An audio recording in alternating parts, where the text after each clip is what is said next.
Welcome to the CAPC meeting. This is August 27, 2025, 5 p.m. Eureka Springs Auditorium. I'm Steve Holofield, Chair of the CAPC. Roll call, please. Colton Scribner. Here. Colin Holt. Here.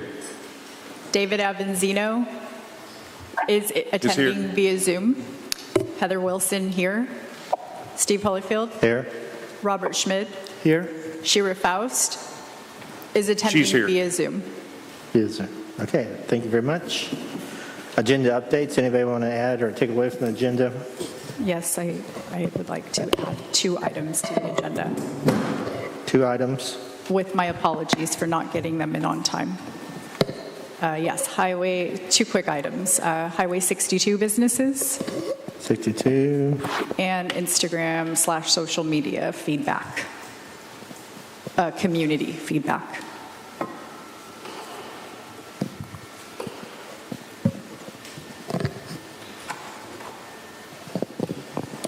I have a second to change the agenda. Anybody else have anything else they want to add or take away? I second. All in favor of the agenda changes, say aye. Aye. Opposed, say no. And also move to accept the agenda. I guess, yeah, need a second motion to accept the agenda now. Anybody? Steve, Huh? Heather had 2 things to add to the agenda, Yeah, I did. she did it. and then there's 2 funding requests instead of 1. Okay. Also, amendment to the agenda, there's 2 funding requests instead of 1, as we have it on our agenda set in front of us. So, go ahead, make a motion to accept the agenda. Motion to accept. Second. Heather made the motion. Robert seconded. All in favor, say aye. Aye. Agenda is set. If that's right. Public comments? Anybody out in the public want to make a comment? Approval of minutes, sorry. Minutes. I'm sorry. Approval of Full minutes. Oh, I'm sorry. Approval of minutes, 7/23/25. Here, a Motion to approve the minutes from. Second. Robert made the motion, Colin seconded. All in favor, say aye. Aye. Thank you, Robert. Public comments, 3 minutes per person, including written comments. Do we have somebody in public? Mr. Hayes, Hayes? Mr. Hayes, you want to step forward, please? You want to state your name and address for us? My name is Kevin Hayes. I live in Holiday Island at 3 Country Club Drive. Okay.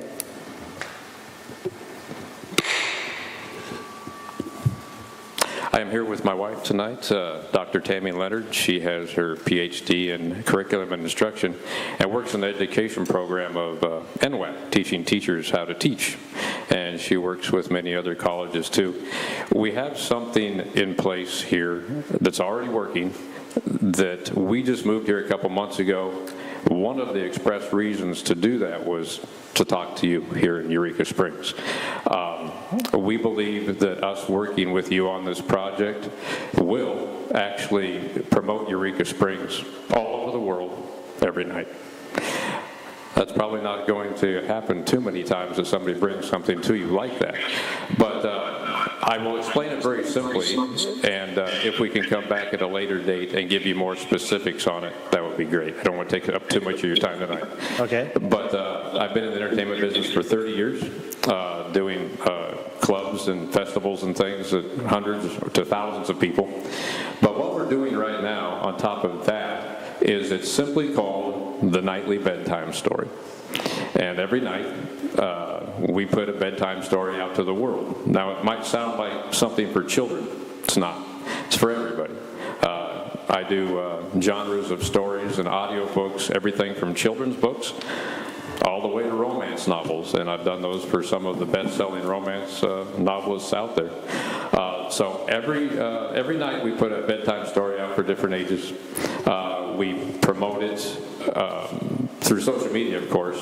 I have my own studio that I record that in, and it goes out from there. So far, we've had over 2 million listeners in over 100 countries around the world. So it's something that is a great idea, yes, but it's not really an idea anymore. It's been working for years. And we're to the point now where that's fantastic, but we want a place to call home, and I think your auditorium may be it. So if we can do something where we can put a bedtime story for all ages out to the world every night from Eureka Springs and get to millions of people and promote your, let's face it, storybook town to the world, I think that would be very beneficial to you for tourism, be very beneficial to us as well. On top of the entertainment value, I'm sure you're aware of the numbers of the horrible numbers about the inability to read in this country. It's gotten ridiculous. So in conjunction with a nightly bedtime story that could come from here in Eureka Springs, Dr. Tammy Leonard is going to start helping those people that are listening to those stories with their reading. Whether they're 10 years old or 50 years old, doesn't matter. You have to be able to read in order to have a productive life. You must. And the stories get these folks interested in imagination and learning and taking a trip every night to someplace new. Once they get that interest in them from that story, Dr. Leonard teaches them that they can too learn how to read or learn how to read better. It's amazing to get the emails that we get. We get emails from all over the world. Spain, the Congo, Africa, Germany, Russia. We get them from all over the world saying, thank you for bringing us a bedtime story every night. It's free, doesn't cost them anything. They could literally live in a mud hut and get our show as long as they have a cell phone. And I don't know how it works, but it seems like everybody in the world has a cell phone. I don't know where they get them. But as long as they have that, they can access our show. So that, in a nutshell, is what we do. As far as the entertainment goes for music and things like that, we also would like to combine with that a weekly party that takes place out on your stage out there, maybe with different artists coming to be with me, maybe me being with the bands that you already have. What I found out over the years, and I've done this for hundreds or thousands of people, millions of people all over the country, you have to have something that is consistent. If we do something that is every Friday night or every Saturday night where we have a fun party for everybody, not just something where adults can come and drink and, act silly, but just a fun party, where they can hear music and dance in front of that stage, and they can hear a bedtime story every night to go along with that will promote Eureka Springs all over the world. We think that's a win for everybody. So that's what I wanted to bring to you tonight. I would like to give you my phone number, if I could, and my email. As a matter of fact, I would like you to check out the show. If you can go to thenightly-bedtimestory.com or Kevin Hayes, thestoryman.com. It will take you to the same place. You can listen to some of the stories on there. You can see a little bit about myself and how the program works. And just to let you know, we're talking to some bigger companies and things to finance this as well. Thanks, sir. Thank you so much. We are past the absolutely. 3 minutes. Thank you. Yeah. So if you go to that, I'll give my phone number real quick. It's 479-295-9396, Kevin Hayes. And please get a hold of me, and I'll be happy to come back and tell you more. Thank you. Thank you, sir. Appreciate it very much. Any more public comments? Who's that? Hey, long time no see. Damon Hinkie here, representing the Eureka Springs Chamber of Commerce. I live at 19 Thomas Drive.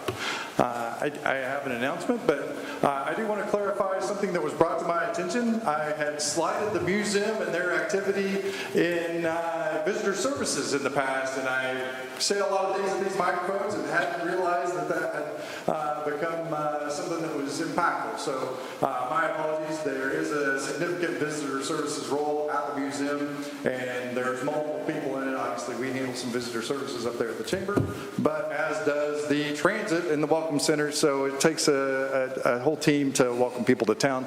But I had spoke off-puttingly about the museum in that role, but they are in that role in a very important part of visitor services in this town. So I retract that and apologize to the board and to Jeff Danos here. And I appreciate him bringing that to my attention.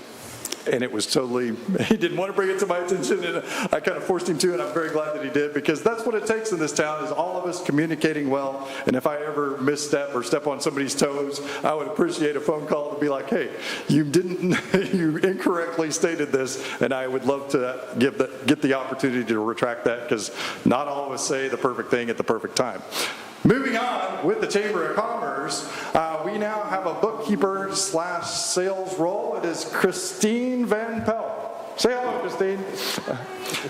She and Hunter own Pecker's Chicken. I think you may have eaten there. You know them. We're very excited. Obviously, you know, Devin has been toting the line for quite some time, and we were about to wear Devin out completely.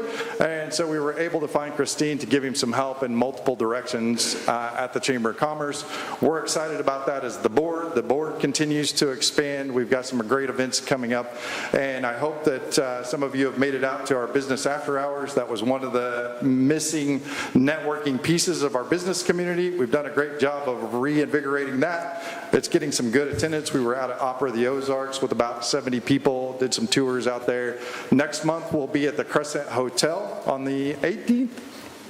Third Thursday every month. So please come out and see us. It's important for us as business owners to network and connect with each other.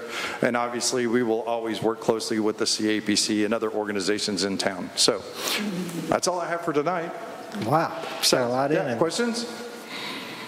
Thank you. Thanks. A lot in 2 minutes and 30 seconds. So. Anybody else for public comments? Hearing none, moving forward. Financial report, Ty. All right, first up is the balance sheet. Shows $1.5 million in cash in the bank. Go on to the profit and loss statement. For July, there was actual collections of $245,000 with a budget of $226,000. Year to date, just over $1 million in actual collections with a budget of $1.1 million. Am I ahead or behind here? You're fine. Go to the last page of the profit and loss. It shows a net income for July of negative $33,000 with a budget of $19,000. Year to date, negative $419,000 with a budget of $340,000. And I'll be happy to go over any line items if you have any questions. Do you have any questions? I just want to chime in real quick here. I just tried to kind of compare a little bit the numbers. And one thing what I kind of like to see was the year-to-date collections, the total income. The consent is that we are slower in the business this year than maybe previous years. But then on the collection part, we're only about 3.5% below our budget on the income. So we're actually not really terrible far apart from what we were estimating. And then I also checked real quick on the spreadsheet, the comparison, what we have. Yeah, we go to the next slide. And I found it very interesting to compare it Again. with the last one from the last meeting. By June, the June spreadsheet was that we would have $101,948 from food and beverages. Lodging was $80,452. And when I see now, we are on the food and beverage, we collected $544 more, and on the lodging, over $22,000 more than what we had in the overview a month ago. So just to say there's a lot of money coming, when we see those numbers, it's like, oh, it maybe looks a little bit low, but then when you start reconciliation with all the numbers, you realize there's a whole lot more money coming in. So we're actually not really far away from the numbers we want to be. Great. If you look on the collection spreadsheet, it shows for a cumulative total of the year through June, 893,000 compared to 927 at this time last year and 896 the year before. So we're comparable with 2023. We're about 30,000 or so behind last year at this time. We still have hope. Okay. And one thing you haven't mentioned yet, I guess, we still have our the past due collectors. Yeah, that's the next and, page. and there's some money on the paper. We don't know, or we know somewhat the amount what is owed. And if that would be calculated or added on, numbers would be different, would be definitely higher. I mean, there's some more money coming. I also point out that there are a lot less past due collectors than last month, so thank you for the work that you have been doing on this. The system is working. The system's working, is that what you said? Anybody else? Budget.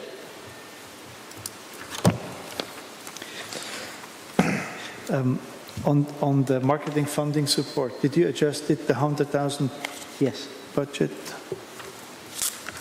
So right now there's 26,000 remaining at the very bottom. Ah, okay, sorry. Perfect. Do I hear a motion to accept the financial report if we're done? So moved. Second? Heather made the motion, Robert seconded. All in favor say aye. Aye. Motion carries. Tourism Director's Report. Mike. Okay, thank you. As you can see this evening, we've got multiple computers here trying to make one thing work. Unfortunately, David has bailed on us and Shira's hanging in there. It really revolves around a very aged computer that exists down here. And we will go ahead and make the hardware acquisition to go ahead and solve the problem so that any computer, whether it's a Mac or a Windows, will work with a wire plugged into it so that we can do this and make it look professional. And I do apologize for that in advance because we don't know when a computer over here will just die. And that's what's happened today is a computer died on us. And we really don't have a replacement for something that goes back 10 years. So this is the situation we have this evening. Nonetheless, we will move forward with our report this evening. A lot of good data has come out of really what's happened over the past month during July.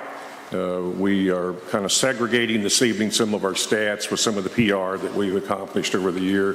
But we'll go ahead and take a look at this kind of bite-size by bite-size. We've been using Epsilon for quite a bit of our campaign work, but over the end of July, we delivered almost 5 million impressions with over 6,000 clicks to the site, which is really very good for this. And then we'll have a full, complete Epsilon report as we get toward the end of the year. In July, we finished up a meta campaign using the content from our influencer, which was the Oklahoma City foodie. And this gave us 8,500 clicks with a 2.83% click-through ratio. And the engagement was pretty good. So when we bring an influencer into Eureka Springs, we tend to see those results come back to us in a very positive way. This was the first full month of what we use called Mobile Fuse, and we've had over 32,000 impressions, actually 323,000 impressions, and 121.6 directly to the site.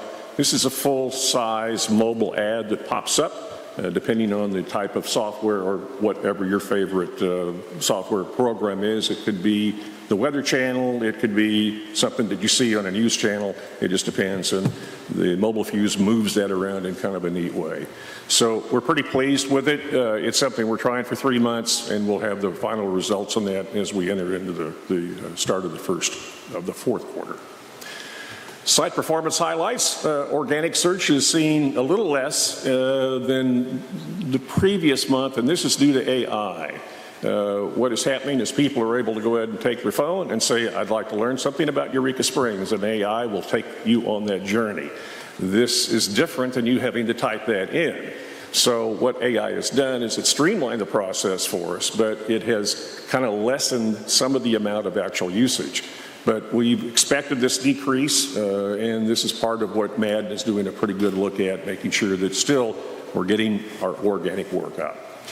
Big cities for us: Houston, Texas, Chicago, Dallas, KC, and Oklahoma City, still for our paid traffic, still performing very well for us. And the organic traffic, that which we don't have to pay for, is coming out Kansas City, Oklahoma City, Dallas, Chicago, and Little Rock. PR highlights, we got a bunch of them. And these are some of the ones that came up during the month of July that we're pretty happy about. First of all, 31 most beautiful towns in America from Condé Nast, which is really cool. The Overlooked Southern Towns is one of America's best solo travel destinations. This came out of Travel Mag. 10 underrated U.S. cities, perfect for weekend escapes. This was in ET Times Lifestyle. Best of Arkansas 2025. Winners and finalists and faves through the Arkansas Times Magazine. 13 low-cost trips with big emotional payoffs from the Globe and the Grotto Wood-Fired Grill, where Eureka Springs gets serious about dinner. That was on Crave DFW magazine. Summer Lovin', the sunniest lakeside destinations in America, revealed through Nation World.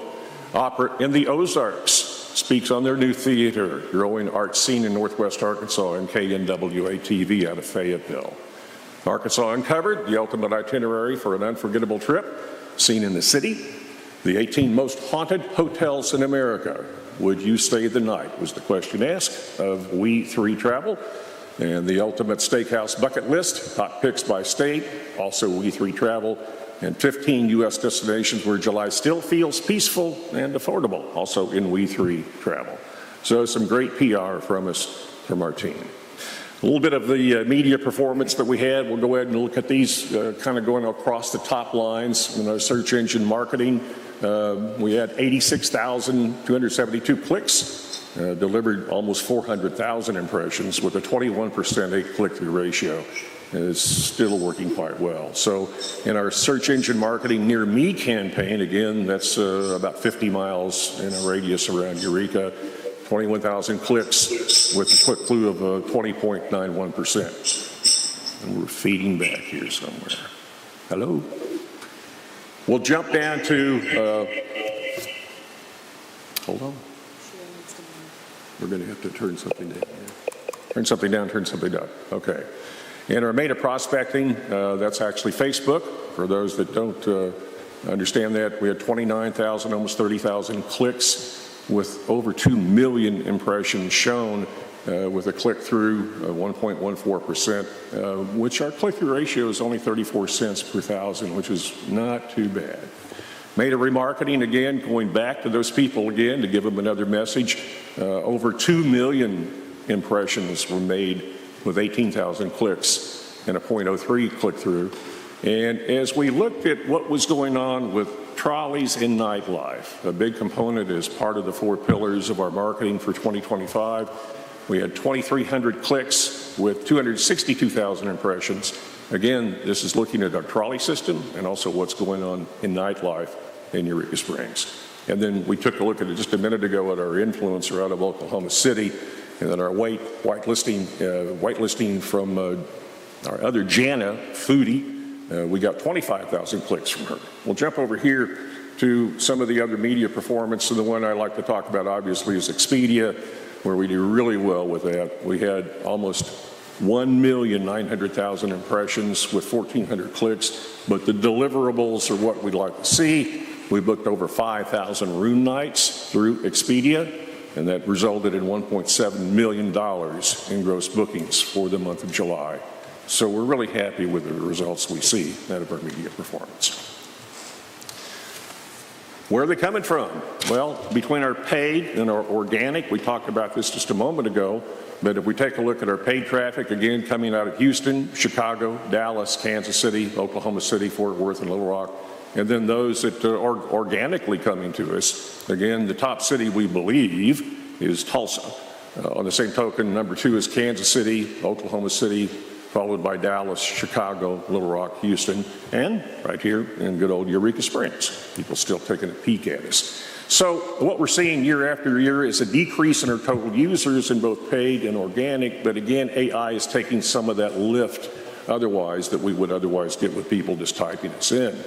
Oklahoma City is increasing in both our paid and organic traffic, which is good to hear. Houston had the greatest year after year growth with both paid and organic traffic, and paid channels saw almost 2 to 3 times more traffic than organic. So when we pay to play, we tend to get good results out of those things. So we're real pleased with the results that we saw out of that, and that was for the month of July. We also did email marketing again, which is something that we started a couple months ago, and we're continuing that at least for a little while. The open rate of almost 15,000 emails went out. 34.8% of the people that got the emails opened them up and took a look at them. So the overall click-through ratio, the goal is 8%, we're at 5.6. So we still got a lift that we need to take to go ahead and make sure that our email campaigns are being delivered and then giving us the results that we want out of them.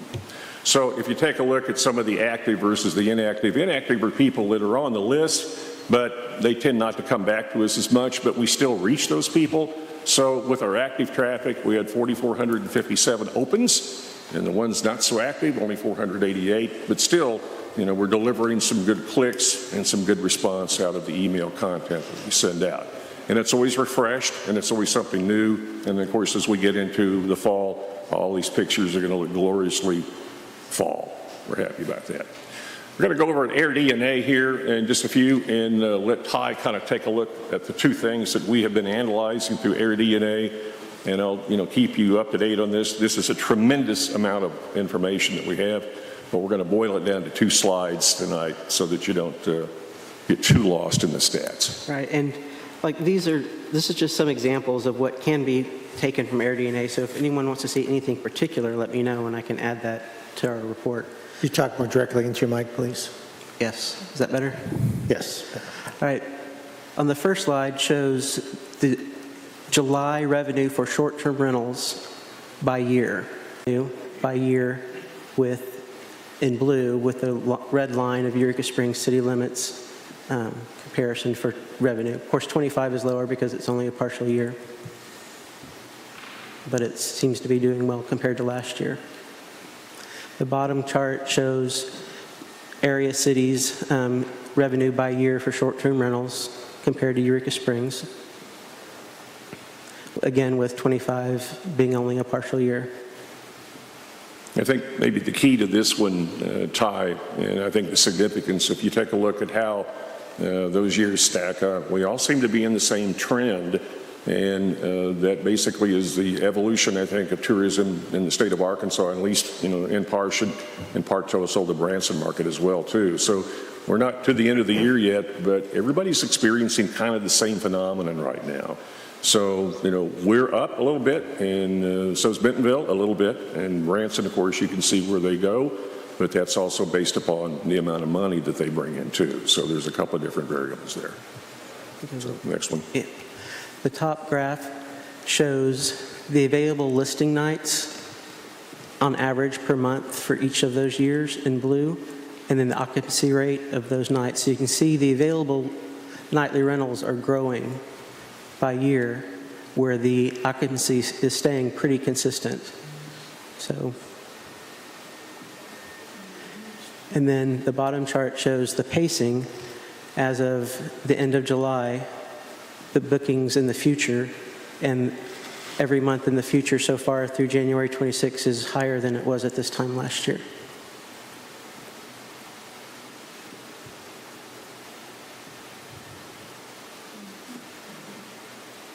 And that's what we have for AirDNA. And like I said, if you have anything else you want to see, I can definitely add to reports if you let me know. Yeah, if we take a look at October in particular, and we see that increase, it's a very strong increase from last year. And again, that's advanced bookings that are going down. And again, and we'll make this insightful, this is the statistics as of Airbnb and VRBO. They do not represent the motel industry or other STRs, but only for all of those that are tracked through their DNA. But they take up such a huge chunk of the business in Eureka Springs that it's worth noting that that tends to help us determine, the rest of the cycle out there in STRs and also hotel rentals. Okay, moving on. Over the past month or so, Jenna Lee Kaler and Caitlin Jarrell have been busy, and they've been shooting an enormous amount of video around the area, and all in an effort to go ahead and showcase the amount of convention services and meeting spaces that we have in Eureka Springs. So sit back for about 3.5 minutes and shop on this video, please. Just as soon as we hit the space bar.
Any questions?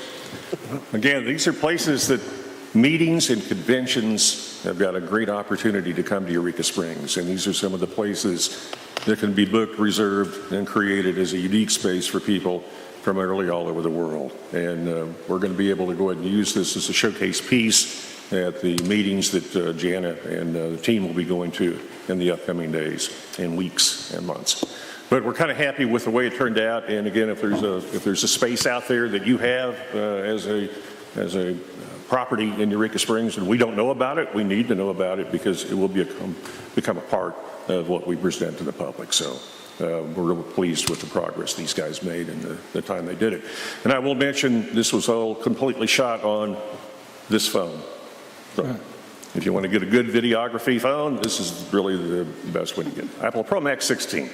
So that kind of concludes the report for this evening. We've got a busy month in September coming up, obviously, with Folk Festival, September 4, 5, and 6. We've got a full, complete complement of things that are happening during that, plus the 141 different things that we are also currently tracking through the end of the year. We do have a thing that's kind of like a Craigslist that we do send out to people. You all got a copy of that. We made it purposely simple and easy because it gets changed almost every day. And we're continuing to take these pieces of literature out amongst the public and distributing them through retail and through other lodging properties and whoever kind of wants to need to know what's going on in Eureka Springs. That's the list that we have created. And we're very pleased with the response we've had with this simple list. People get excited about it going, wow, that's a lot of stuff you guys are doing.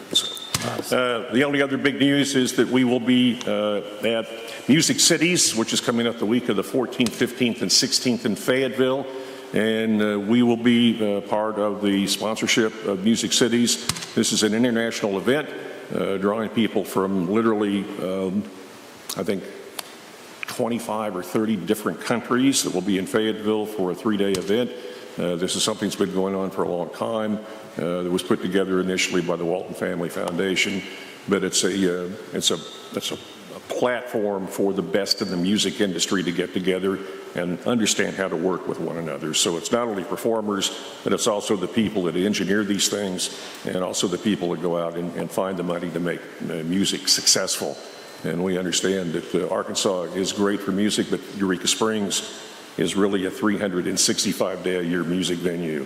And that's what we're going to be promoting at that particular event coming up in a couple of weeks, as a matter of fact. So we're excited about that. Great. A lot of information there. Thank you, Mike. Do you have any quick questions for Mike? Robert? Yep. When you went in one of the slides, you had the media performance. You know, all the different, like the meta data and everything. Do we have a way that, I'm sure you probably have those numbers, that we can compare to 2024? This is our second year with Madden Media. So can we compare to like what kind of, how many impressions we had a year ago and how many we have now?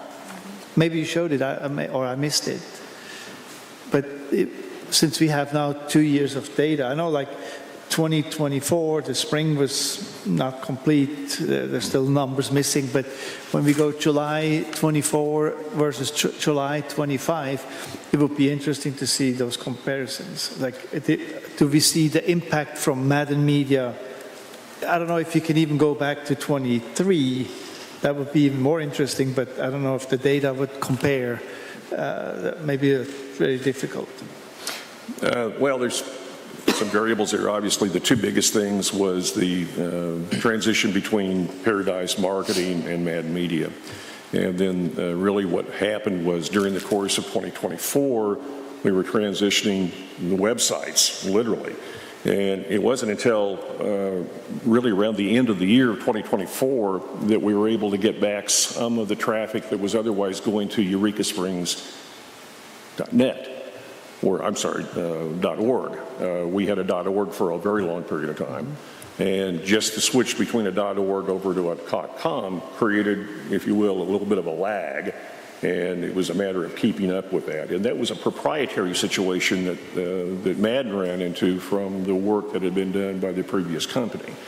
So we do have some comparative data that we could show, but I think what we're going to be able to see is that if we started 2025 out and we compared it to the start of 2024, the start of 2024 was not very good, just because of the drop-off of the amount of marketing that was going on. So what we'll see is a big lift But on the same token, it's a great question, Robert, and we can do a comparative analysis basically on any month that we've got those stats going back, and we have those. So I'd be happy to do that. You know, my point is, like, it would help also for the public to see, like, hey, we have Madden Media versus Paradise before, and see this is the impact of the new ad agency, and there's a comparison, and that's a reason why we changed.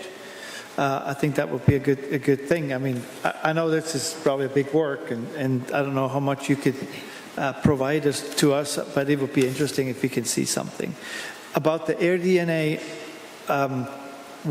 one thing we know, the data is coming from Airbnbs and Expedia and one more, I think. I can see the increase on those numbers. We also see a decrease in the classic brick and mortar buildings. You know, like there's hotels closing down or not doing very well, and that kind of, it only shows half of the picture. Like AirDNA shows maybe an increase in the bookings on their part, but we don't see what's happening on the lodging part. And I mean, like, well, I don't know if we talk about this or if that's just general information, but there are businesses out of town or on the outskirts of the city who probably do not have the same experience like other businesses this year. And so it kind of gives us a little bit of wrong impression that we're doing too much well, you know, like if I say it that way. But thank you for the data. Okay. Anybody else? I want to second what Mike was saying. I was marketing liaison last year about this time, and when we started with Madden, and there was a huge difference between like just Paradise basically dropping us and them starting, the lag of getting everything going as well as the website. So yeah, we'd probably have like 14 months worth of data we could look at. That would be reasonable, but yeah, I think we'd just now start with being able to compare them year over year, which I think is a good idea because it is becoming budget time and we need to figure out if they're going to want more money, if it's worth anything or not. So yeah, really our analytics for 2024 actually started right around April 1 of 2024 because we did not have assets loaded really quite that well for Madden until right at the end of March. That's when they came into market. They started doing their photo work and really boots on the ground work. And when they literally pulled the switch, I think at midnight of March 31, there was this whoosh, amazing amount of web traffic that hit all at once. And we saw literally those numbers skyrocket just because all of a sudden there was something new out there that had not been out there before. There was no SEO. There was certainly no near-me campaigns going on whatsoever.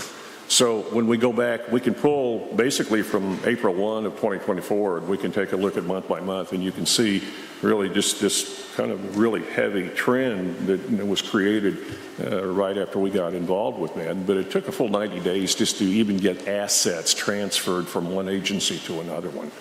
And then literally the propagation of all that information online, and then again, I'll go back to the .org versus .com switch, and that did create this sort of, again, there's a latency period in there when all of a sudden the traffic had to literally propagate from the .com or the .org back up to .com. And it took a considerable amount of time to get that done, and that's just the logistics and nature of the beast, if you will. The other thing that we've learned, and we went through this through the first part of 2025, was we had to unload a tremendous amount of physical data size. In other words, if you take a picture and it's got a resolution of 1400 and you've got a whole bunch of those out there, it's trying to lift an elephant physically. And we had to go back in and really reprogram all of that data to go ahead and condense it to make it run faster.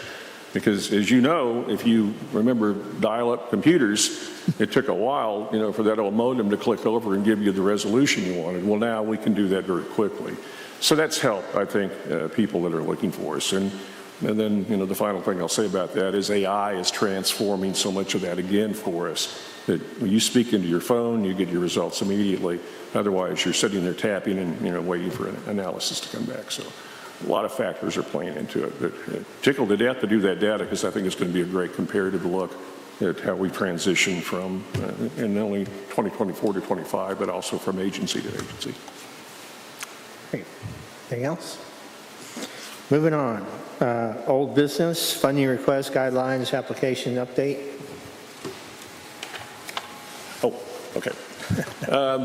We did go, to use the word lawyer, we lawyered this up, and we're able to go ahead and get the final draft to you all for market support funding requests. Basically, Watkins and Associates took a look at it, and they signed off on it, and they felt like this was a good document to go ahead and put in front of the public at this point. So, we've condensed it down to basically 2 full pages, if we will. Well, 3.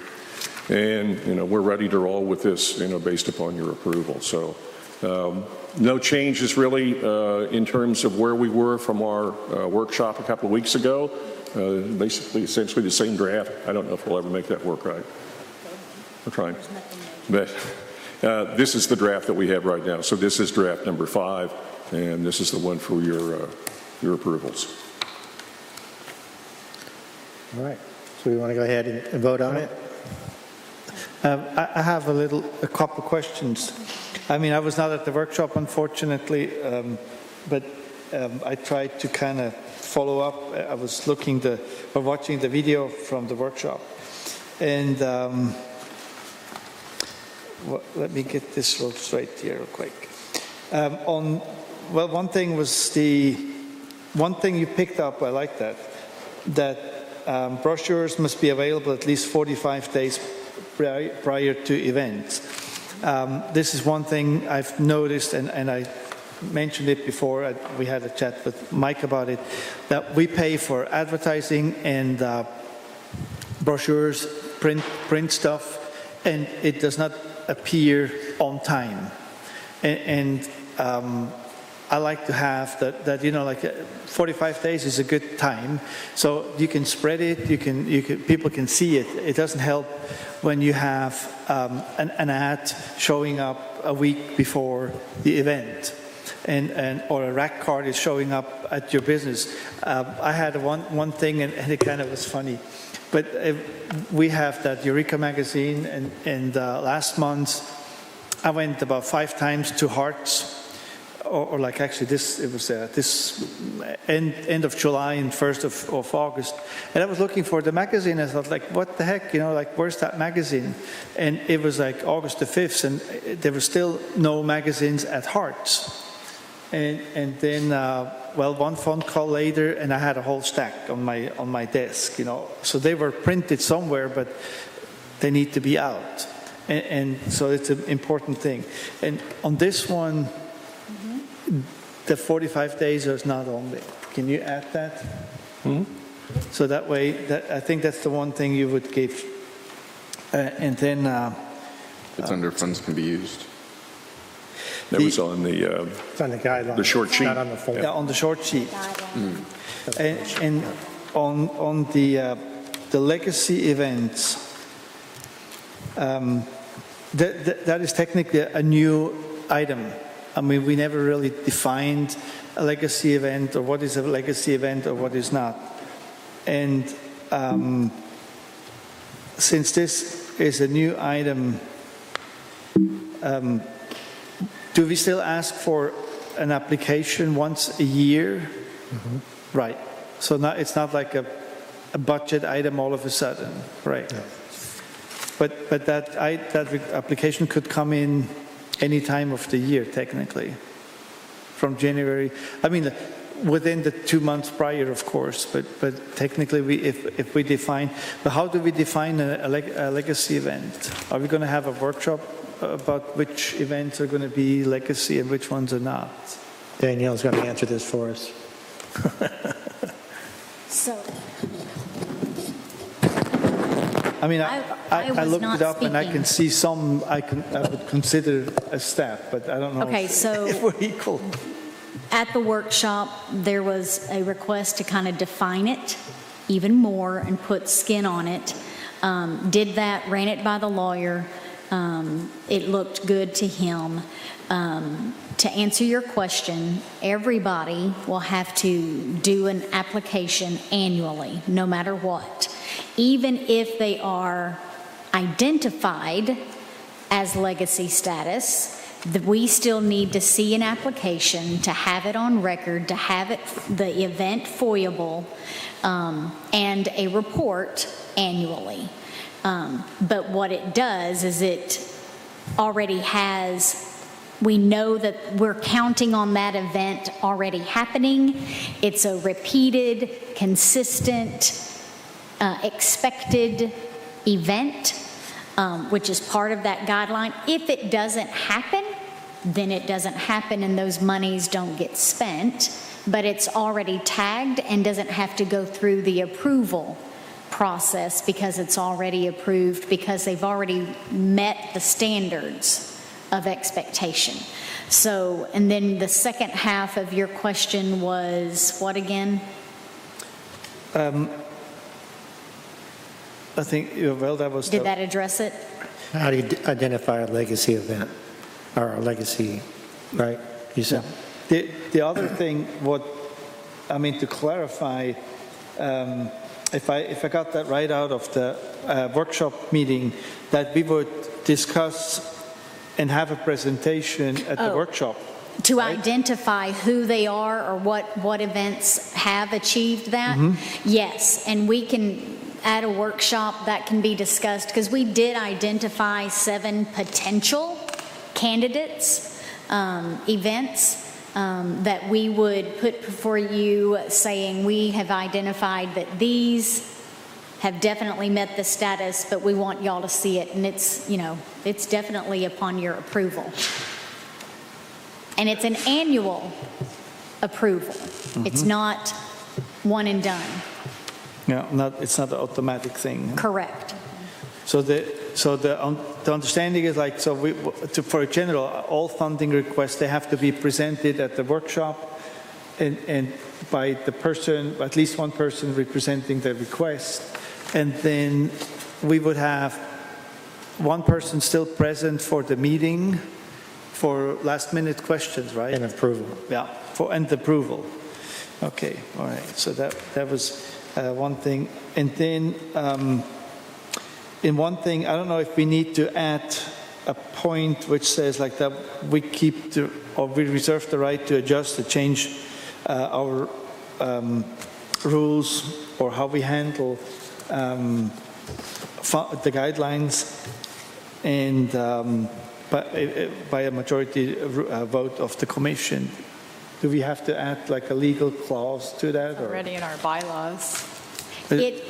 Yeah, I think it is in the bylaws, but the lawyer did not see that it was a necessary detail with a guideline. And this is a procedural, not so it's not something contract. that is It's not a binding contract, It's right. not a binding contract. Right. They sign a contract, but this isn't it. right. These are just the guidelines.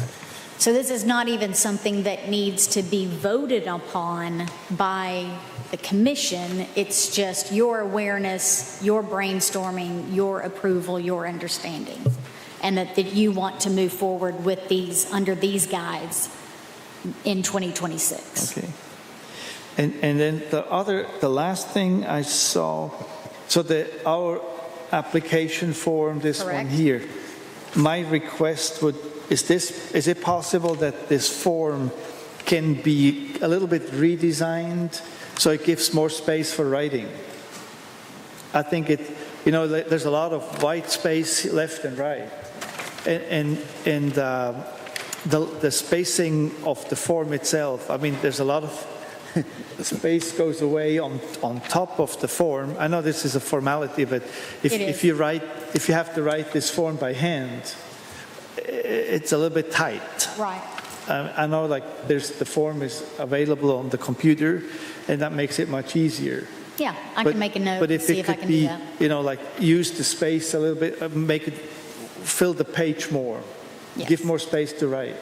It's already formatted, and so I was trying not to reinvent the wheel, but And people can add to the most application definitely, too. yeah, that can be adjusted. If we could, that would be cool, yeah. All right. This is an Adobe Acrobat document. Is that it, Robert? It is. It's an See, Acrobat document. one thing more, and I'll check real quick You before I said the say last time was the last time. something. I don't want to say too much wrong. There was a workshop about this. Yeah, okay, no, it is correct. It's that one thing. This was on the funding request, the checklist. The 0.6 market support funds may be applied to the approved event only. On the first version, it was may not be carried over to another year. But this is more precise and is explicit. Okay. Yes. I don't have any other questions so far. Thank you, sir. Thank you. Okay. And this is not a big hurry because this doesn't go into effect till next year, but that's just a few months away now, so think about it. I know we don't have to vote on it, but I'd like to vote on it just to say we all approved it and I'll back it up. So, Yeah, especially since it indicates that we're going to put money in the budget for it. right. So I'd have a motion. I make a motion to approve the Eureka Springs City Advertising and Promotion Commission revised guidelines for funding support request to go into effect January 1st, 2026. A second. Heather made the motion and Colin seconded. All in favor, say aye. Aye. All right. Opposed, say no. And it passes. We've got a new guideline for 2026. Thanks everybody for all their hard work on that. Always improvement. That's what we need to do. New business, funding requests, 2. We have up first is Christmas parade. We have someone here from the Christmas parade request. State your name and who you represent, sir. Sure. Yep, my name is Devin Henderson. I'm with the Eureka Springs Chamber of Commerce. And so I do want to make it clear, Steve. So what we're actually requesting for is the annual Christmas Parade of Lights, the holiday home decorating contest, and then a new event is going to be the iconic and historic Inns Tour. And so you guys do have some stuff that I sent you. I also included the 2024 breakdown and what we did with the grant we got for Christmas in 2024. And then I also submitted a preliminary budget for how we plan on spending the money, if approved, for the Christmas events this year. Okay. Questions? Anybody?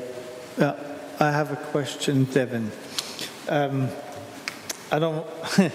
So your request is $5,000. That's correct. And I was just looking over your breakdown, which I appreciate very much. But my question is well, we're asking for advertising in at least 50-mile radius outside Eureka Springs. And my question would be, Eureka Magazine and the Ozark Mountain Fun Guide, to my knowledge, that those are pretty local. So, And if I break down your numbers, social media is the only thing I can see which is outside that 50-mile radius, $2,400, which is less than half of your request. And the ads in the local newspaper and the signs and the flyers, where do you add? Where do we go over the 50-mile radius with half of the money you're asking for? Well, so both the Eureka Magazine and the Ozark Mountain Fun Guide are distributed statewide in all of the Arkansas Welcome Centers. So those are distributed. They are. Okay. They are. And then not only that, Robert, but we have plenty of visitors that go and read those digitally. So we push those quite heavily, along with the newspapers as well. So people, visitors do like to read our local newspapers, and some of them do keep up with them online. And so, those go out, nationally as well. But, as far as the signage, and the promotional flyers, these are just things that help to market, the event, could get people around town when they're here for the event. It's all got the Eureka Springs logo on it, and so if we're printing, the flyers, they take the flyer, it's got the Eureka Springs logo and the website. They've got something to take home with them, to remind them of Eureka Springs. Okay, it's one last question or remark on your funding request. Last year's event was $7,500, your cost of the event for last year. And your budget is $2,500 for this year, right? But then you're asking for $5,000. Wouldn't be the budget $7,500 this year again? The funding wasn't approved yet. So, I mean, I know this is nitpicking on some point, but $2,500, I mean, like, we're spending $5,000 and your budget would go up accordingly, right? So the $7,500, we spend about $2,500 and then $5,000 in marketing. So the budget that you're seeing at $2,500 for the events, that's with no marketing at all. So if the funding were to be approved, that budget would, the cost of the events will go up to $5,700 or $7,500, excuse me. Yeah, because the funding wasn't approved yet, and so that is not in the budget yet until I know it's approved or not. Okay. Well, for future reference, I will put that in. Yeah. In assumption that you get the funding. Will do. Because Absolutely. it kind of looks odd, that way. But this is our paperwork which will go into the archives. And it looks odd when we have a budget of $2,500 and we're supporting with $5,000, like. Understood. I would just add it and make it 75 next time. Great. Yep. Thank you. Will do. All right. Robert, did you look at the scoring sheet for this? I did, and I don't see any problem with the request. Okay. Yes. All right, any other questions? Do I hear a motion? I make a motion to approve the $5,000 for the events under the Eureka Springs Chamber of Commerce. Second. Barb made the motion, Colin seconded. All in favor, say aye. Aye. Aye. Opposed, say no. It passes. Thank you for your Thank you, time. Devin. Thank you. Next up is the Rocky Horror Picture Show.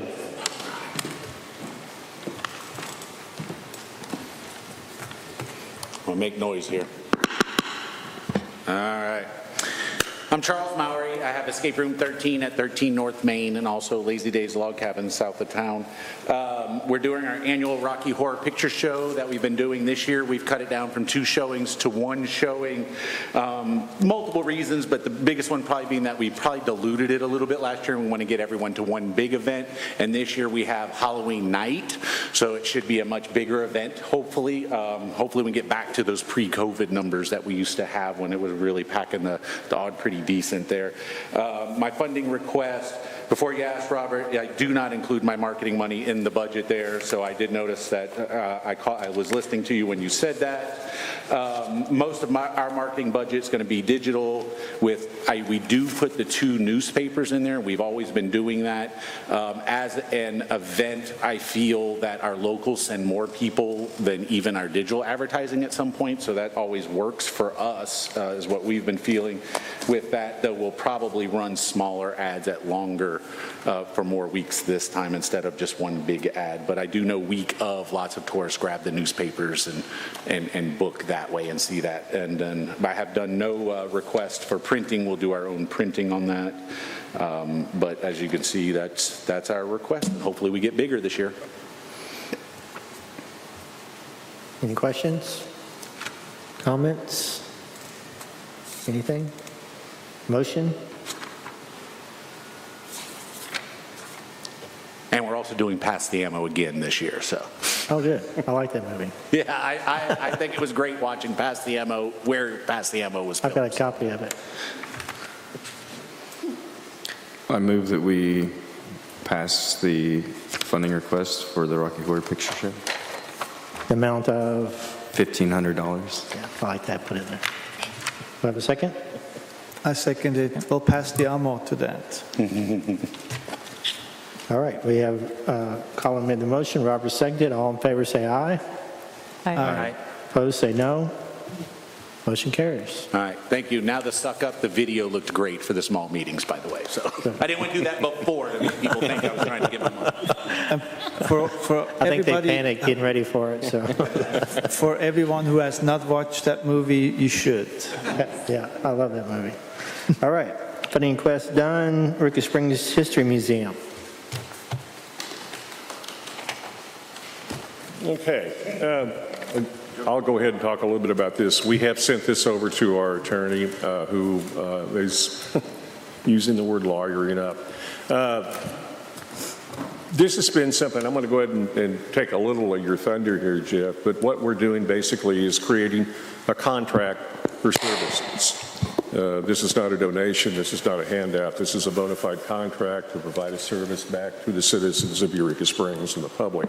So we've taken a little different stance on this, and basically we've come up with a fairly simplistic way to go ahead and do this in a very, I think, proper and efficient way for the benefit of the city, but also it is a contract. Jeff, if you want to, I'm sure you want to articulate, Yeah, please. that would be great. So Jeff Danos, I live off Pivot Rock Road, but I am at the Historic Museum at 95 South Main Street. First, I will say I do appreciate Damon Hankey's comments. I think there is a lot of confusion around this contract, but to make it clear, this is a service contract. That's what this is. It is not a donation to the museum. It is not some sort of special funding for the museum. It doesn't have anything to do with the marketing support request. This is a different issue.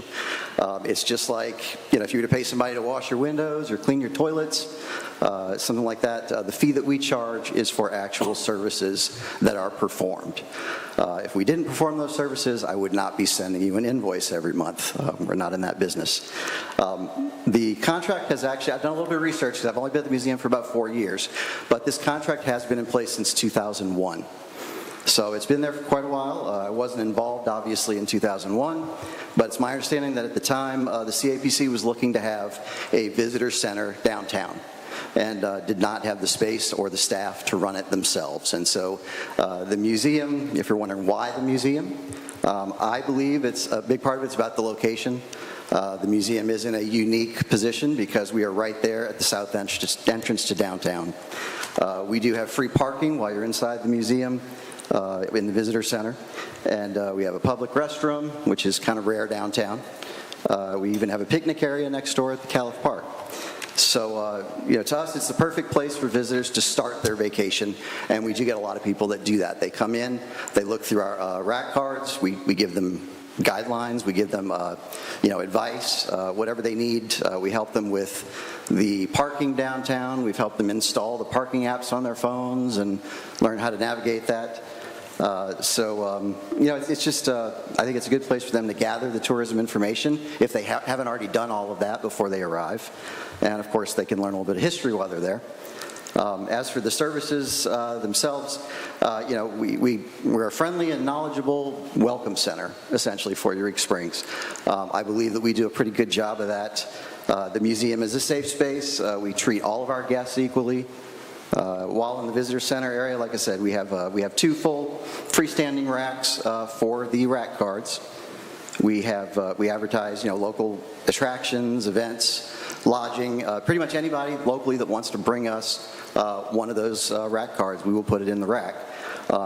We're not like, I know there's some rack cards out there where you have to pay to be in them. We don't subscribe to that. So we do try to be very non-biased about everything we do. I know it can be difficult, because folks come in and they always want to know, what's your favorite restaurant, or what's your favorite this or favorite that. I think we do a pretty good job of basically helping them to choose where they want to eat versus telling them, where we like to eat, as much as we might want to do that. Let's see, we do, as I had said before, we help them with the parking apps. We do have local maps that we hand out to people. So we keep the trolley maps, we have the trails maps, we have the fun guide maps. The chamber has a map. I guess, when I tried Googling, because I just wanted to make sure, what does a visitor center do? And I believe we're ticking all the boxes. I know we're ticking all the ones that are in the contract. And if there are things that are not in the contract that you feel should be, we're certainly open to talking about that and figuring that out. Obviously we do answer all kinds of questions from people. If we don't know the answer, we also pick up the phone and we will call local businesses, just to make sure, are you still open at this time? Or, what's going on this weekend, things like that. So, like I said, we run our museum, but first and foremost, when they walk through that door, we see that they are entering the visitor center. And so, if they decide to tour the museum, that's a bonus for us. But if not, like I said, we still treat them equally, and we welcome them to town. I think most people, that come through, they end up talking to us for longer than they anticipated. And in many cases, they want to know what it's like to live in Eureka Springs. So we're happy to answer that as well. We do submit our monthly visitor stats to the CAPC every month that detail how many people we had come through. We also put together an annual report where we actually detail where the families that come through, where they came from, and also we survey them on how they heard about Eureka Springs. So we have that information all broken down as well. Let's see, what else? And then, of course, we provide historical information and photos to the CAPC when you guys need it. We work with Madden. We work with some of their subcontractors. We've helped out. I know, like, Danielle contacts me and says, can bring pictures of the park real quick, and so I do that.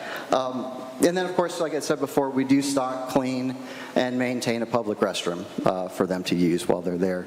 And so for all of this, we are charging $600 a month. I tried to find the history of that. I believe when we started off way back in 2001, it was $450 a month. I don't know exactly when that changed, but sometime around, at least by 2013, we were charging $600. So that's kind of where we've been for a while. And statistically, like I said, we do send all this information over. I don't know how much of it you've seen as commissioners, but like last year, we had 6,723 visitors that came through. We surveyed over 700 families, and so that's where we got that information about, where those people came from and how they heard about Eureka Springs. So. Okay. Thank you. Yep. I have a couple of questions. Museum's a nonprofit? Correct. They have a board? And how many staff do you have? How many staff? Three, sorry. 3? Yeah. Full-time? I'm almost full-time. I mean, I'm budgeted part-time. Okay. I put in some extra hours. So you're a staff volunteer? Kind of. I see how that works. Yeah. It's a labor of love. Yeah. You have to love history.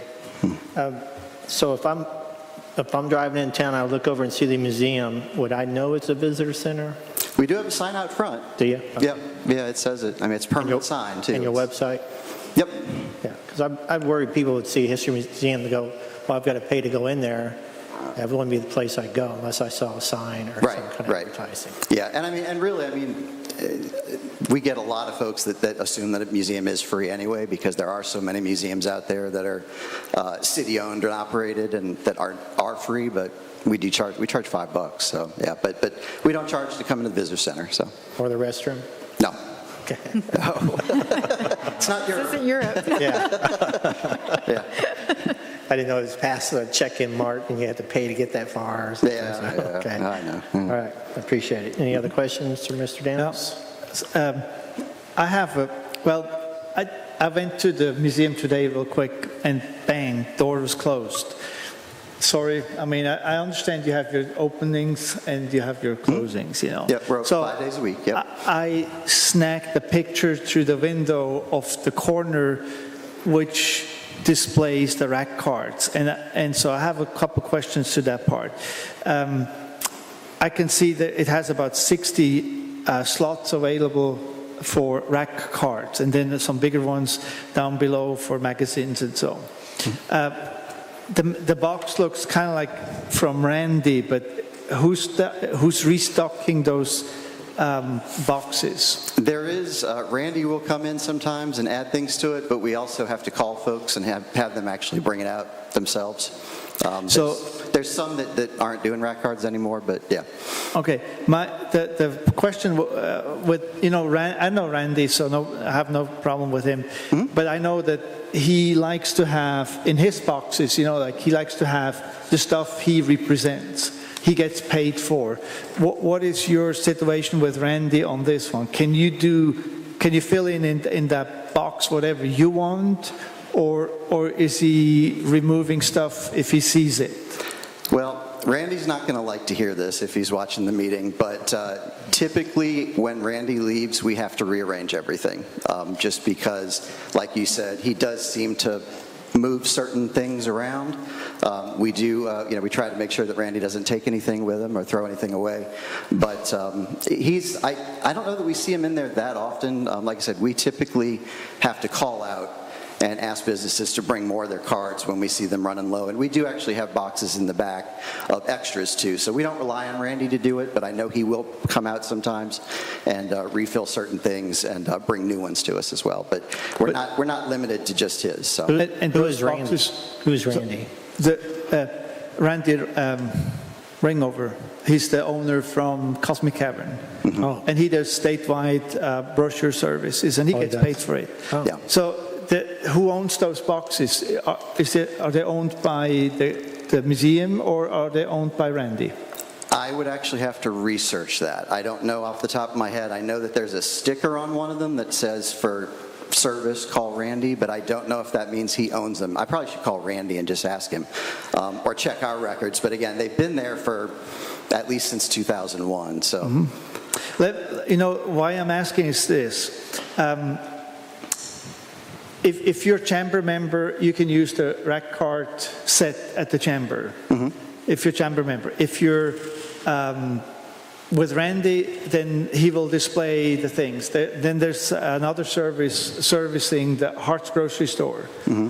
And that's not Randy, that's somebody else. Okay. So if we, work with you, and I have nothing against that. I think it's a good idea. Mm-hmm. And you're working as a visitor center. Mm-hmm. But would it be for you an option to rearrange that corner, actually create more space, so everybody who wants, regardless of who it is and if it goes through Randy or not, could use that space and bring your rack cards and say, hey, would you display it? And if you could, I mean, let's say if you go to the Eureka Transit Center, you have a whole lot more boxes there to fill. And actually honestly, if somebody has rack cards, go to the transit center. They have a lot of empty slots. They have a lot of space. They could fill a lot of rack cards. And I think a lot of businesses are not aware about that they actually provide that space for free.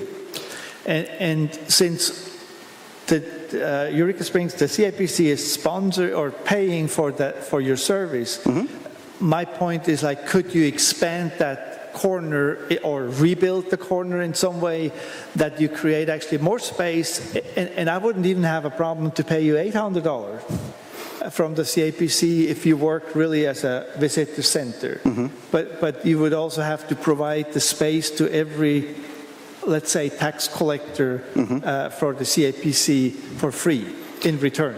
Yeah, well, I would think if the CIPC was willing to help us get the word out to the tax collectors that, hey, this is a resource, to let them know to please bring their cards to us. I mean, like I said, we will put anybody's rack card in there. I think the only restriction is it has to fit. It has to be close to the right size. We have a few in there that are a little strange, but yeah, no, we'd be happy to do that. And I mean, if it turns out, I mean, right now like you said, there's a little bit of room on the bottom where there's some larger things in there. That I mean, if we had enough rack cards coming in, I could take those larger things out. We can fill those bottom spaces with rack cards too. I'd be happy to do that. And I mean, you know, if we need to figure out, if we get so many coming in that we don't have space for them, then we can certainly talk about that and figure out a way to display those. So I like I said, our whole thing has been, we don't want to, you know, like you said, with the chamber, like the chamber puts out a map, and I know it highlights chamber members on the map, and so we tend to err more towards, you know, some of the other maps in town, like the one in the Fun Guide stuff, because it just has everybody in it. And I know that when it comes to the CAPC, like I said, we've been very careful when we make recommendations and things like that, because I figure, well, we're a contract with CAPC, you guys have to be unbiased, so do we. So yeah, so there is no restriction on the rack cards that come into the museum. I mean, like I said, we are open to, I mean, as long as it's relatively local, you know, we don't want to expand too much. We've got a few things in there. I think there's some crystal bridges in there and things like that. Okay, would you? Hold up, Colin. Yeah, I was just saying, don't worry about changing things. You got repeats, and both of these, it looks like there's a bunch of doubles. It's a challenge getting people to bring the rack cards out. I don't know what, you know. How much of your budget does this cover? This just covers the rent, if I'm not mistaken, right? The budget for what? The 600 you're talking about, or the contract? The 600.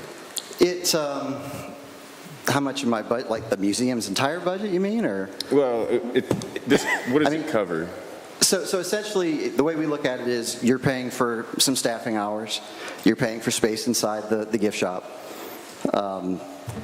you know, and then I guess for us having to service the bathroom, you know, instead of it being just a staff-only restroom, you know, it gets quite a bit of use, and so it helps to cover those things. But I don't have a breakdown of. I mean, I guess I could try and figure out exactly, you know, how much it takes to service the restroom versus if it was just employees using it, or that type of thing. I mean, I reached out to the city. I know the city pays like $1,800 a month to service one of the restrooms, but ours is much smaller than a public restroom. This is a nominal fee. Yeah, I was just curious. Yeah. Any other questions? I mean, one thing I would challenge you in some part. Would you be willing to do some research and see what could you do to improve your visitor center part? And like, it probably would be like some construction renewal. Like, I mean, like, I don't know, get more boxes, get more space, or find a new spot inside the museum, maybe on the right side or on the left side of the door instead of the right side. I mean, it's a very small space. Well, we have done a little bit of research, and from what I gather online, at least, when it comes to retail space, they do say the majority of the people turn to the right, not to the left, when they walk into a gift shop. Okay. So there is that, but I mean, I can try and look and see what else we could be doing better. I mean, I'm certainly willing to take suggestions. I know that one of the things we've kind of kicked off the idea of right now, and again, I haven't gotten into it much, but is the idea of possibly putting up a mural on the side of the building that will draw more people to the building. But again, that's something that I just barely touched on with Sandy Martin and the Arts Council, you know, as a way to try and draw more people to the visitor center and the museum. But yeah, like I said, I mean, I can try looking and see. I mean, I did Google trying to figure out, you know, what visitor centers do, and it seems like I said, we're doing most of the things that they do. But if there are specific things, if it's just that you don't like that location for the boxes, I mean, we could try and figure out a way to reconfigure. Well, but I just noticed it's kind of small. But my idea is more like, could you know, would you be interested in kind of improving your presence as a visitor center for that part? And you know, maybe you could come back and say, hey, you know, if I rearrange my corner or my space or whatever in a certain way, it would give us such and such more space. And maybe you could actually even ask for some more money from our side, and we can discuss this. That is the challenge, what I would like to, or the bone I would like to throw you. Okay, well, I was going to say, I think maybe the first step would be if we could try and get the existing racks that we have filled, and make sure that that we are going to have enough cards to fill those racks before we talk about expanding, because I don't want larger racks that are emptier than they are now. But to draw more attention to it, I did talk with Mike a little bit about the idea of actually installing a video screen there. And the idea was actually trying to kind of dovetail into one of the current marketing plans is to try and push the trolley more. And so we had talked briefly about the idea that there was a commercial that was going to be shot for the trolley. And one of the things that we turned people onto quite a bit is there's a map on your phone that you can actually scan the rack card from transit, and it will show you where all the trolleys are live on a map. And, one of the things, it's not part of our official mission, but we do like the idea of Eureka being this walkable town. It is part of our history. It wasn't just the water that people were drinking to get better. It was a lot of the exercise.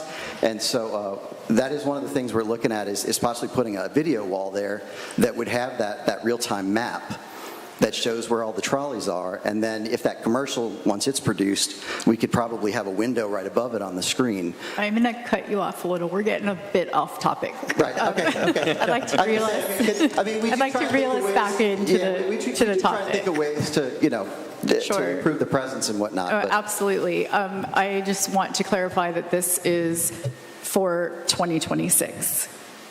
Okay. It's a contract for services as we go forward, yes. Okay. And I have to emphasize, we're parsing a tremendous amount of information here. The reason that Jeff is here this evening is that we do have an agreement to provide services, or the services back to the CAPC in the city. And in this particular case, it just really highlights, what we do and what the museum does. And in terms of rearranging and redecorating the museum, I think that's the responsibility of the museum. And we'd certainly welcome, any additional comments that, help us make those decisions. This is very clear about what it outlines, that the museum has to perform for a very nominal fee of $600 a month. I am in agreement with Rob that if we want to talk about raising what we are paying the museum, that's another conversation with maybe for a workshop. But right now, what do we need to do? Vote on this? No. Do we need to vote on this? Okay. That's just for discussion. I think it looks great. Thanks. Do what? Thank you. I said I think it looks great. Okay. All right. Moving on. Okay. Thank you. Thank you. On the new business, 62 businesses. Yes, just quickly, I have a kind of a rule that if I hear something from like one person, I kind of let it, a business owner, I kind of like, okay, I'll keep it in my pocket. When I hear it from 3 or more business owners, I think that it's important that the community hears that we are receiving the feedback and we are discussing it. I have been approached by 4 or 5 now business owners of Highway 62 businesses who feel they're underrepresented in CAPC promotional efforts. Some, not all of them, have said they're down 20 to 30%. I know that this is partially attributable to the economy and broader things. But I do think when I go and audit, we don't do a ton on 62, and I understand because downtown is very special, Lake Leatherwood, all of these things. But I would like for us to consider at our next workshop thinking about maybe examining some strategies to increase representation of the Highway 62 businesses for the 2026 roadmap. I did a little brain dump of ideas. Madden probably has much better ones, but I think that there is another side of special, and that could be the 62. So I would just like us to be thinking about that, perhaps for our next budget workshop, and I would like the business owners who are present on the 62 to know that we are thinking about them and that they are important collectors to us and they should be represented. Well, the first thing to a problem is identifying a problem. Do we have a problem? And should we put this on the agenda for the next meeting for y'all to do a presentation on what we do, advertising for businesses on 62? We'll go ahead and send this out to you tomorrow. This information came to us today via Voyage, and unfortunately we didn't have a chance to go ahead and parse it ourselves. But I will tell you right now, from the top 10 points of interest in Eureka Springs, number 1, highway businesses on the southern part of Highway 62. Number 2, highway businesses on the northern part of Highway 62. The first one being 18% of the visitation share, the second one being 15.8% of the visitation share. Number 3 was downtown. Number 4 was Lake Leatherwood. Number 5 was the Crescent. Number 6 is the Crescent, the Great Passion Play. Number whatever is Best Western End of the Ozarks. Then the Great Passion Play, the bus tour, Osage Creek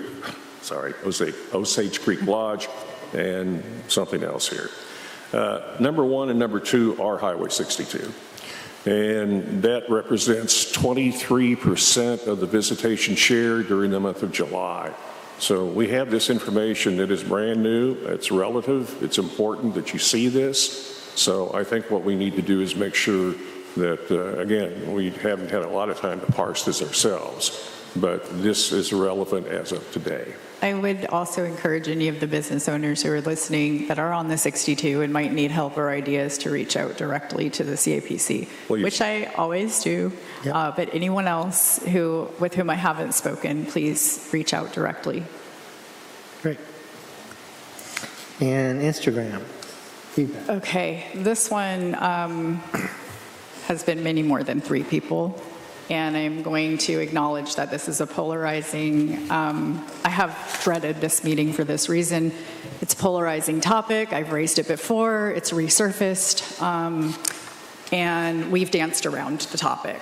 So these concerns that were brought to me were specifically referenced to Instagram, but I want to acknowledge the same content also appears on Facebook. It's important that we remember, because the CAPC and our staff are supported by tax dollars, we need to be especially mindful of how our social media and our advertising presence is managed. We cannot elevate or appear to elevate one religion over another.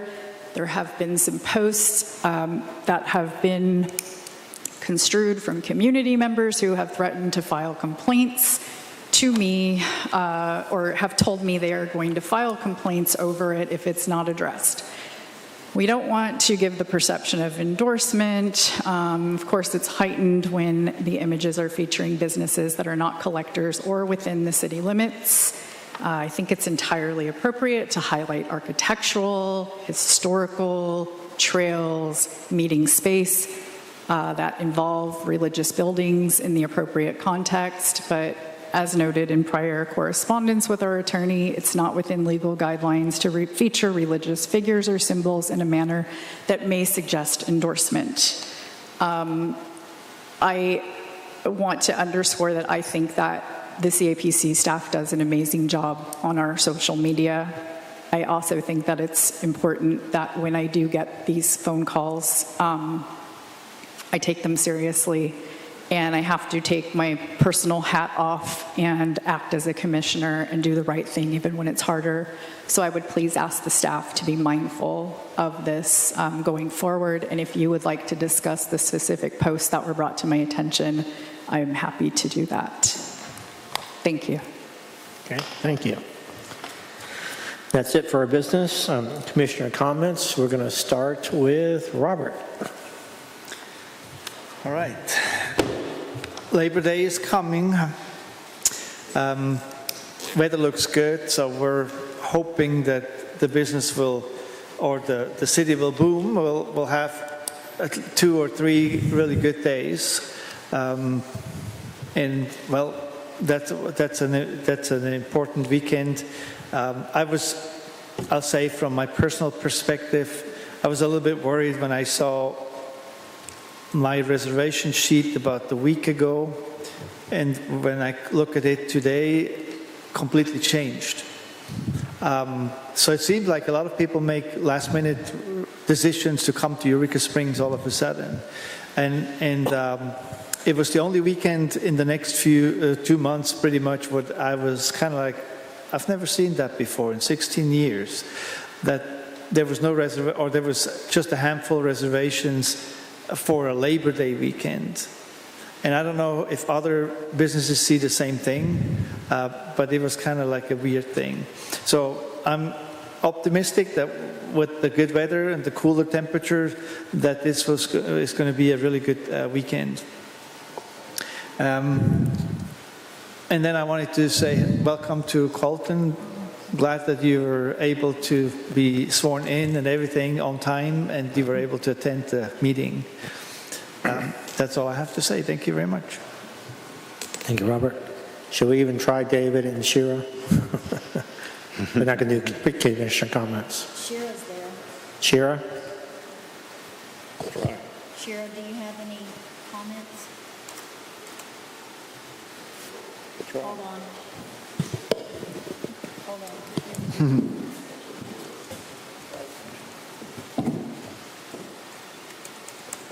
Hi, Shira. I see her. Crank you up here. Okay, Okay, now try. go ahead, Shira. I'm sorry, I'm not sure. I couldn't hear what was said before I was supposed to talk, so I don't know what I'm... Commissioner comments. Commissioner comments. Well, thank you for tapping me in on a laptop or something for this meeting. Even though I know you had some technical troubles, I have been able to hang through most of it, so I really appreciate you all. This just wasn't my best feeling day, and I hope to be back at the next workshop and meeting. I appreciate everybody's comments, and this went well. Thank you so much. Great, thank you. Hope you feel better. And Heather? I wanted to welcome Colton too, and I don't want to be a downer, but I just wanted to say love your loved ones a little tighter. It has been a rough week across college campuses and in Minnesota today, and that is weighing heavily on me as somebody who teaches at the University of Arkansas. So just hold on to your loved ones a little bit tighter and be safe out there. Right. We don't have David, right? David's not on. David's not on for commissioner comments? No, okay. Oh, Welcome. Talk more. I'm excited for seeing some data out of AirDNA and zeroing in on some events, so that'll be pretty fun. Also, we definitely need equipment after the hiccups, and I just wanted to throw in this TV is really hard to read, and this is really hard for everyone to look at, especially Steve, who has to literally look behind him. So when you guys are doing that, if you want to try and figure that out, maybe putting these mics off center so we have room to work a little bit. But other than that, I hope everyone has a great Labor Day weekend. okay. Colton? Happy to be here. Thank you for a good first meeting. I did have a lot of thoughts actually about the historical museum, but I didn't want to derail it further because it was getting off topic. I have no doubt that it does a good job as a visitor center when people go in. I think probably what we should focus on is getting people through the door and knowing that it's a visitor center. I pulled up, a picture of the Google map because I couldn't remember what the sign looked like on the side. It does say visitor center, but it's pretty small. So I think the idea of having a mural, or if we want something less permanent, just a larger sign that maybe the CAPC could help with, would help visitors know that that is a visitor center. Great. Thank you, sir. Chair comments. Workshop September 10th, 2026 budget, right? Anything else we want to add, just let us know. There can be more than one topic at a workshop. Next meeting would be September 24th. Both the workshops and the meetings are now 5 p.m., not 6 p.m., so I make sure everybody realizes that. I tried to send out a reminder, and I messed up the one phone call, or the one phone number I really was worried about, so I'll try better next time. But I think we all get in our mindset it's 5 p.m. I also want to welcome Colton. We appreciate you being here and volunteering. We always appreciate anybody who volunteers for the community and steps forward, take their turn. And with that, I'll entertain a motion to adjourn. I move we adjourn. Second. Colin made the motion. Robert seconded. All in favor, say aye. Aye. We are adjourned. Aye.